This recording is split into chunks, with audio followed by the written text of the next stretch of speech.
بسم اللہ الرحمن الرحیم. السلام علیکم. امید ہے آپ لوگ خیریت سے ہوں گے. کچھ طبیعت کی ناسازی ہے لیکن اس سے زیادہ یقین مانے دل ٹوٹا ہوا ہے. اور دل اس لیے ٹوٹا ہے کہ پاکستان کی جو کل پرفارمنس تھی چیمپئنز ٹرافی کے اندر، پاکستان انڈیا میچ جس پہ پوری دنیا کی نظریں اور شائقین کرکٹ جو ہے وہ اپنے دل تھام کے بیٹھے ہوتے ہیں، اب میرا خیال ہے کہ اس کے اندر کوئی سسپینس نہیں رہا. گزشتہ کچھ مقابلے جو پاکستان نے ہندوستان کے ساتھ کیے ہیں، اب لاسٹ اگر آپ دیکھیں جون کے اندر جو مقابلہ ہوا تھا، ایک ون سائیڈڈ گیم تھی جو کہ بھارت نے جیتی. اور ابھی آپ دیکھیں کہ کل کا جو میچ تھا وہ بھی ون سائیڈڈ تھا. تو چل میں آیا والی روٹین رہی. اس میں بہت سارے مسائل ہیں جو کہ جس پہ بات ہونے کی ضرورت ہے. میں موٹے باتیں گیم کی چلے ہم کہہ سکتے ہیں نا، لیکن ایک بطور ایک شائق کے کرکٹ کے ہمارے رگوں میں جو خون دوڑتا ہے کرکٹ کا، اگر اس کو مد نظر رکھیں تو ہم تبصرہ نگار بن سکتے ہیں. اور جو حالت ہوئی ہے اس غم میں تو ہم بالکل تبصرہ نگار بن گئے ہیں جو پاکستان ٹیم کے ساتھ کل ہوا ہے اور جو پاکستان ٹیم نے خود کے ساتھ کیا ہے. تو اس پہ بھی بات کرتے ہیں. اور اس کے ساتھ ساتھ کچھ ایک اور چیمپئنز ٹرافی آ رہی ہے جو کہ اپوزیشن کی ہے، اور وہ اپوزیشن کی جو چیمپئنز ٹرافی ہے وہ آئے گی عید کے بعد. اس کے لیے ابھی سے جو ہے نا وہ کیا کہتے ہیں گراؤنڈ پریپیئر کرنا شروع ہو چکی ہے اپوزیشن، اور اس کے ساتھ انہوں نے اپنے آپ کو وارم اپ کرنا شروع کیا ہے. ان کے وارم اپ سیشنز جو ہیں وہ کتنے کامیاب جا رہے ہیں اور ان کو کیا کیا چیلنجز ہیں، آج اس کے اوپر ضرور بات کریں گے. پہلی بات تو یہ جو پاکستان کرکٹ ٹیم کے ساتھ ہوا ہے، اس کو آپ چونکہ پاکستان کے عوام کو ایک ہی تفریح ہے، اور اتنے سالوں کے بعد تقریباً کوئی 29 سالوں کے بعد پاکستان کے اندر ایک بڑی چیمپئن شپ ہو رہی تھی، بڑا ایونٹ ہو رہا ہے، پوری دنیا یہاں پہ آئی ہوئی ہے سوائے ہندوستان کے. سب کی نظریں اس میچ کے اوپر، ان میچز کے اوپر ہیں جو پاکستان میں کھیلے جا رہے ہیں. اور آپ دیکھیں لاہور کے اندر لوگوں کے اندر کیا جوش و جذبہ تھا، جس طرح سے پورا اسٹیڈیم آسٹریلیا ورسز انگلینڈ میں وہ بھرا ہوا تھا، اور دونوں ٹیمز کو وہ کرکٹ انجوائے کر رہے تھے. اور میرے لیے تو اس سے زیادہ حیران کن بات ہو ہی نہیں سکتی کہ پاکستان کے اندر جو ہے وہ کرکٹ اس طرح سے ریوائیوڈ ہے کہ پاکستان ٹیم پوری کوشش کر رہی ہے لوگوں کی محبت، لوگوں کی جو اس کرکٹ کے ساتھ جو محبت ہے وہ ختم ہو جائے، لیکن وہ نہیں ہو پا رہی.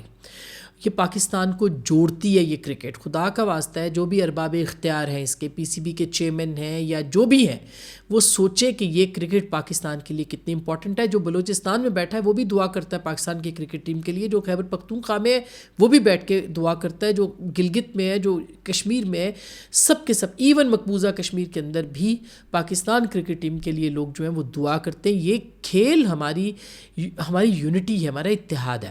اچھا، اس میں بڑا ابھی تک جو ایونٹس ہوئے ہیں اس میں بڑی دلچسپ آبزرویشنز ہیں جو میری ایک بطور صحافی کے آبزرویشنز ہیں. پہلی بات تو یہ کہ آپ دیکھیں کہ لوگ کرکٹ کو انجوائے کر رہے ہیں. یعنی اتنی عرصے کے بعد جو پاکستان کرکٹ یہاں پہ آئی، جس کی پی سی بی کو مبارکباد جاتی ہے، پاکستان کی نے جو ایفرٹس کی ہیں اس کو مبارکباد جاتی ہے. اور اس کے ساتھ ساتھ کل جو میچ تھا، میں نے کچھ ویژولز یہ بھی دیکھے کہ لوگ یہاں پہ جو اکٹھے جب ہو رہے تھے اور پاکستان ہار رہا تھا، پاکستان کے ہارنے کے غم کے باوجود وراٹ کوہلی کی جو اس کی جو سنچری تھی اس کو پاکستان نے سیلیبریٹ کیا ہے. پاکستان کے جو شائقین کرکٹ ہیں انہوں نے سیلیبریٹ کیا ہے، یہ دیکھتے ہوئے بھی کہ پاکستان اور ہندوستان کا، یعنی ہندوستان میں شاید یہ کوئی جنگ ہوگی، پاکستان میں یہ کوئی جنگ نہیں تھی اور نہ اب رہی ہے. اور کل جو وراٹ کوہلی نے کھیلی ہے اننگ، میرا خیال ہے کہ پاکستان نہیں پوری دنیا کے جو کرکٹ شائقین ہیں وہ بنتا تھا کہ ان کو جو ہے وہ اپریشیٹ کیا جائے. تو پاکستان کے اندر وراٹ کوہلی کو لوگوں نے اتنا آئیڈلائز کیا ہے اور اتنا اس کی کرکٹ کو، ان کی کرکٹ کو انجوائے کیا ہے کہ میرا خیال ہے کہ ان کے لیے وہ تحسین اور داد جو ہے وہ بنتی ہے جو کہ پاکستانی شائقین نے دی ہے. مگر یہ کہتے ہوئے مجھے اس بات کا بہت افسوس ہے کہ بھارت کو یہ سمجھ میں نہیں آیا کہ یہاں جو کرکٹ ٹیمز آئی ہوئی ہیں، جس طرح پاکستان کے عوام ان کو ریسیپشن دے رہے ہیں، جس طرح سے پاکستان کے عوام ان کے لیے کھڑے ہیں، جس طرح سے پاکستان کے عوام ان پہ محبتیں نچھاور کر رہے ہیں، یعنی ان کے اوپر پھولوں کی پتیاں نچھاور ہوتی ہیں، ان کو اپریشیٹ کرتے ہیں، یہ جانتے ہوئے کہ اب سے کل سے پہلے ہم مقابلے میں تھے کہ ہماری ٹیم بھی ہے لیکن کرکٹ کو انجوائے کر رہے ہیں اور اپنی مہمان نوازی میں پاکستان نمبر 1 ہے. ہندوستان محروم ہے پاکستان کی اس محبت سے، ان کی ٹیم محروم ہے اس پاکستان کی اس محبت سے، اور میرا خیال ہے کہ شاید وہ اس قابل نہیں سمجھتے خود کو کہ وہ پاکستان کے اندر آئیں اور پاکستان کے اندر کھیلیں اور پاکستان سے پیار سمیٹیں. لیکن کل وراٹ کوہلی کو جس طرح سے لوگوں نے پاکستان کے اندر سیلیبریٹ کیا ہے، میرا خیال ہے کہ ہندوستان کو وراٹ کوہلی پہ تو فخر ہونا چاہیے، تھوڑا سا پاکستانیوں پہ بھی فخر ہونا چاہیے. اگر کھلے دل کے تو نہیں ہے، اگر دل کھلا کریں تو پاکستان کے جو عوام ہے ان کی محبت کو ضرور اپریشیٹ کریں. اچھا، اب پاکستان کی جو کرکٹ ٹیم ہے نمبر 1، ان کی سلیکشن بہت ہی خراب سلیکشن تھی. یعنی کہ 24 کروڑ پاکستانیوں میں سے، یا 25 کروڑ، ویسے تو اگر صحیح مردم شماری ہو تو 26 کروڑ سے بھی اوپر ہی شاید جائیں گے، ان میں سے آپ کے پاس 11 کھلاڑی نہیں ہیں جن کو آپ کھلا سکیں، یا 11 کو ڈبل کر لیں 22 کھلاڑی نہیں ہیں آپ کے پاس جن کو آپ کھلا سکیں. یعنی 1 کروڑ میں سے 1 کھلاڑی اگر آپ سلیکٹ کر لیں اچھا، جو کھیلتا ہے، جو گلی، یعنی پاکستان کی گلی کوچوں میں کرکٹ ہے، اس کی وجہ یہ نہ آپ کی ڈومیسٹک کرکٹ ہے، نہ آپ کے سلیکشن ٹیم جو ہے وہ بہتر سلیکشن کرتی ہے، نہ آپ کو لوگ ملتے ہیں. مافیاز کنٹرول کر رہے ہیں، ایسے لگتا ہے مافیاز کنٹرول کر رہے ہیں اس پورے کرکٹ کو. معذرت کے ساتھ، یعنی آپ کی سلیکشن ہی اتنی بری ہے کہ فخر زمان کی انجری ہو گئی، پوری ٹیم فخر زمان کے اوپر بیٹھی ہوئی ہے. وہ انجرڈ ہو گئے تو اس کے بعد آپ کے پاس کوئی اور چوائس ہی نہیں، اور آپ نے امام الحق کو کھلایا، اور پھر امام الحق نے آپ کو مایوس بالکل نہیں کیا، سلیکشن کمیٹی کو انہوں نے بالکل مایوس نہیں کیا. اسی طرح سے دوسرے نمبر کے اوپر ہو گیا آپ کے ٹیم جو ہے اس کے اندر کپتان کی جو گیم ہے وہ کپتان تو ہے ہی نہیں. یعنی رضوان بہت اچھا پلیئر ہے، بہت ہی اچھی کرکٹ کھیلتے ہیں، مگر رضوان جو ہے وہ ان کے علاوہ ایک پورا ایک برانڈ ہوتا ہے کپتان کا. وہ آپ نے جیسے آپ نے عمران خان صاحب کو تیار کیا تھا، کئی سال تک عمران خان صاحب جو ہے وہ پاکستان کی ٹیم کے کپتان رہے، اور پھر دیکھیں انہوں نے ورلڈ کپ جیتا، اور ان کو ڈیو کریڈٹ ان کا جاتا ہے. یہ پاکستان کی میں اس کے علاوہ پتہ نہیں اب کب ورلڈ کپ پاکستان جیتے گا، مگر انہوں نے جتوایا. دوسرا سرفراز نے بھی چیمپئنز ٹرافی جیتی. تو میرا خیال ہے کہ ایک تو کپتان کے اوپر کام کرنے کی ضرورت ہے، اور اس میں بھی آپشنز لینے کی ضرورت ہے کہ اگر یہ نہیں تو یہ نہیں تو یہ نہیں تو یہ. اسی طرح سے بیٹسمین یہ نہیں تو یہ. ایک عرصہ ہو گیا ہم نے اپنے بیٹسمین جو ہیں ان کے اندر وہ کھل کے کھیلتے ہی نہیں ہیں، اور خاص کر کے بھارت کے سامنے جو تیسری بڑی ریزن ہے، میرا خیال ہے یہ اس کو ویسے پہلی ریزن ہونا چاہیے کہ وہ بھارت کے سامنے پہلے سے ہی شکست خوردہ ہوتے ہیں، وہ پہلے سے ہی شکست تسلیم کر لیتے ہیں کہ ہم آج ہار کے جائیں گے، ہم نے نہیں کھیلنا. اتنے ڈرے ہوئے کھیلتے ہو بھائی. ان کو نفسیاتی طور پر کوئی سائیکائٹرسٹ ہائر کر کے دے جو ان کے دل سے خوف نکالے بھارت کا، انڈیا کا، ان کے اندر کے کرکٹر کو جگائے، ان کا سیلف کانفیڈنس بحال کرے. یہ تو آپ کر ہی سکتے ہیں نا کہ آپ ان کو یہ بتائیں کہ بھئی آپ نے کرکٹ کو کرکٹ کر کے کھیلنا ہے، جم کے کھیلنا ہے. آپ نے اتنی خوفزدہ ٹیم، ان کی پوری باڈی لینگویج جو ہے اس میں سے کسی نے بھی جو ہے وہ اعتماد کے ساتھ نہیں کھیلا. ایک شخص بھی جو ہے کوئی پلاننگ نظر نہیں آئی. پوری کرکٹ کے پورے میچ کے اندر پلاننگ نظر نہیں آئی کہ ہم نے ٹاس جیتا ہے تو جیتنے کی صورت میں ہم نے کیا کرنا ہے اور کہاں کہاں کیا ہٹ کرنا ہے، ہماری کمزوریاں کیا ہیں، اگلے کی کمزوریاں کیا ہیں، ہماری خوبیاں کیا ہیں، اگلے کی خوبیاں کیا ہیں. اس کی پوری انالیسز ہونی چاہیے. تو خدا کا واسطہ پاکستان کرکٹ ٹیم اگر ان کو آپ سائیکولوجیکلی مضبوط نہیں کر سکتے تو کوئی سائیکائٹرسٹ ہائر کریں اور ان کے اندر کوئی جذبہ ڈالیں، کوئی جوش ڈالیں، کوئی ان کے اندر ان کا سیلف کانفیڈنس جو ہے وہ بوسٹ کریں. پوری قوم ایک دن پہلے سے گانا شروع ہو گئی تھی، تم جیتو یا ہارو ہمیں تم سے پیار ہے. سچی بات ہے کہ تم جیتو یا ہارو ہمیں اب اس سے مطلب ہی نہیں ہے. یہاں تک قوم کو آپ لے آئے ہیں پاکستان کی جو کرکٹ ٹیم ہے. تو میرا خیال ہے یہ ایک ویور کے طور پہ مجھے کرکٹ کا بہت شوق ہے، میں بہت شوق سے دیکھتی ہوں کرکٹ.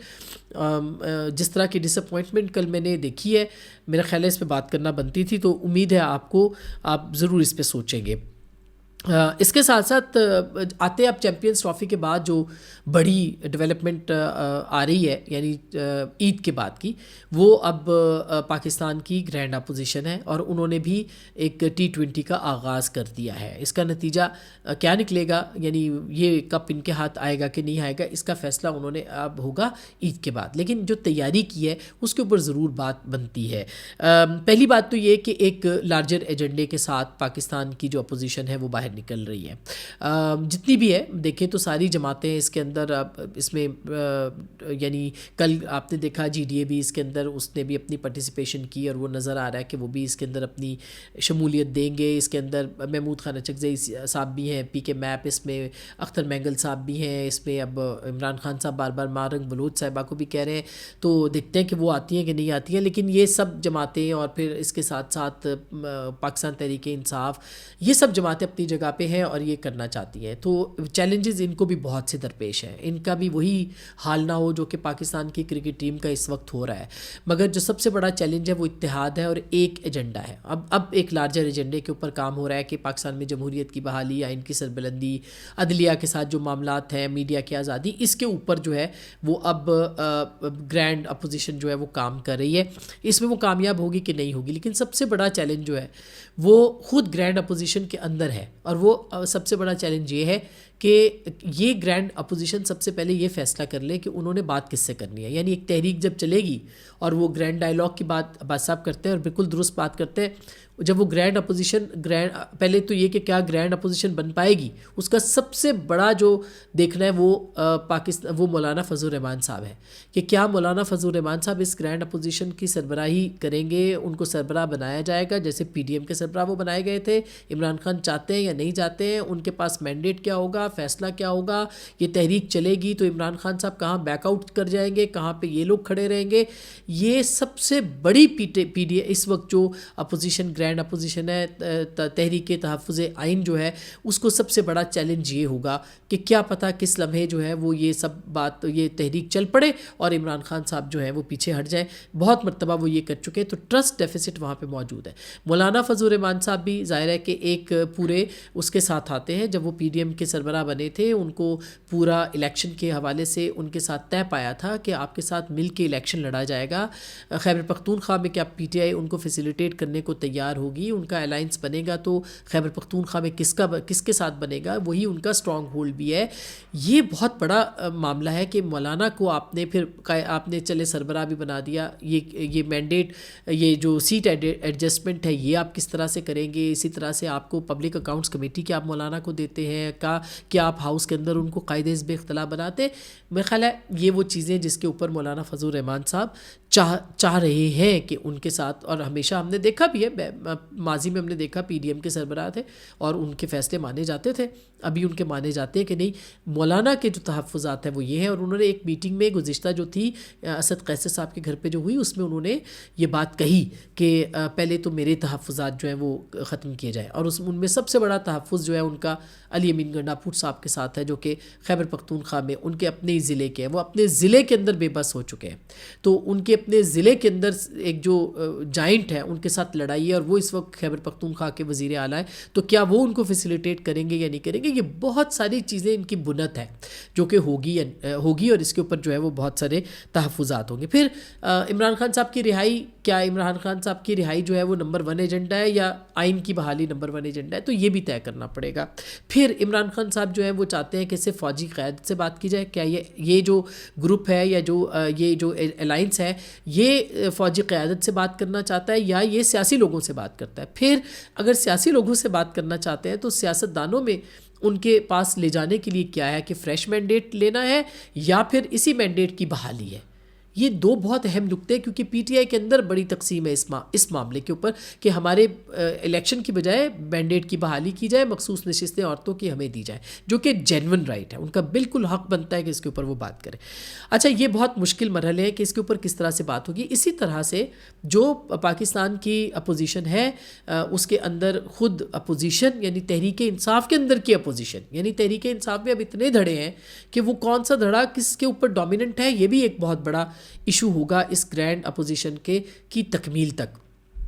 تو میرا خیال ہے کہ جو اپوزیشن اتحاد ہے وہ اس معاملے کے اوپر اپنا الائنس بنا دے گا. گو کہ ابھی اگر آپ دیکھیں کہ لاہور بار جیتی ہے پاکستان تحریک انصاف, اسلام آباد بار کے اندر بھی یہی صورتحال ہے, اور بارز جو ہیں وہ اب اکٹھی ہو رہی ہیں. اختر حسین صاحب آج جو جوڈیشل کمیشن کے رہنما تھے, ممبر تھے انہوں نے ریزائن کر دیا ہے. ظاہر ہے انہوں نے ذاتی مصروفیات کی وہ کچھ بنائی ہے ریزن, لیکن یہ ریزائن کوئی بننے کے 2 مہینے کے بعد ہی یہ ریزائن آ جانا کوئی آسان بات نہیں ہے. تو میرا خیال ہے کہ یہ ریزائن بھی ہو گیا. خیر ان کی جگہ شاید ان کے اپنے ہی کوئی یعنی بار کونسل میں سے ہی شاید کوئی آ جائے گا, اور وہ کوئی اتنا بڑا شاید تنازع نہ ہو, مگر یہ تنازع بہرحال اپنی جگہ پہ موجود ہے کہ بار کونسلز کے اندر ایک انریسٹ ہے, میڈیا کے اندر پیکا کے اوپر انریسٹ ہے.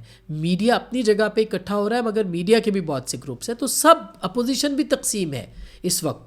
تو دیکھا جائے تو الائنس صرف ایک ہی کامیاب ہے, اور وہ الائنس ہے پیپلز پارٹی اور PMLN کا, جو کہ گورنمنٹ کے اندر ہے, اور عدلیہ اور جو ملٹری اسٹیبلشمنٹ ہے وہ ان کے پیج پہ ہے. تو وہ الائنس زیادہ لگتا ہے کہ مضبوط بن رہا ہے, اور ان کی ایک پولیٹیکل پاور تو اپنی جگہ پہ بہرحال ہے. سندھ کے اندر پاکستان پیپلز پارٹی کی حکومت ہے, پنجاب میں جس طرح بھی یہ فارم 47 ہے یا 48 ہے یا 49 ہے PMLN کی حکومت ہے, تو سرکار میں تو وہ ہے.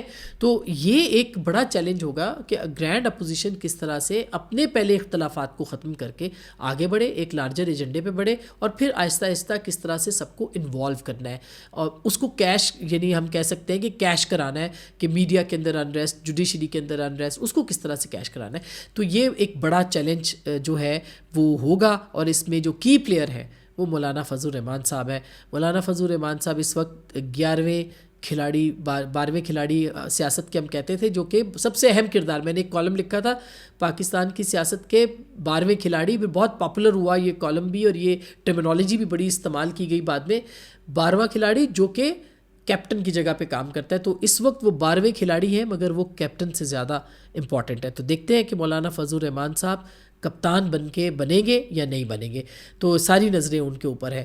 تو اب تک کے لیے اتنا ہی, اپنا بہت خیال رکھیے گا. ہمارا جو پچھلا ولاگ پوڈ کاسٹ تھا وہ آپ نے اس پہ تبصرہ بھی بہت اچھا کیا ہے, لوگوں کا فیڈ بیک بھی آیا ہے, سیاسی جماعتوں کا بھی آیا ہے. ہم وہ اگلے پوڈ کاسٹ کے اندر شامل کریں گے. کچھ ویڈیو کویسچنز بھی ہمیں پہنچ چکے ہیں, لوگوں نے خود ہی بنا کے بھیجے ہیں جو ہمیں جانتے تھے ان کی طرف سے, تو ہم وہ بھی شامل کریں گے, اور سٹوری ہم آپ کو سنائیں گے اگلی بھی انشاءاللہ, اور پوڈ کاسٹ میں ایسے موضوعات بھی آئیں گے. پسند کرنے کا بہت شکریہ, دیکھنے کا بہت شکریہ, اور فیڈ بیک کا بہت شکریہ. اپنا خیال رکھیے گا. اللہ نے کے بعد.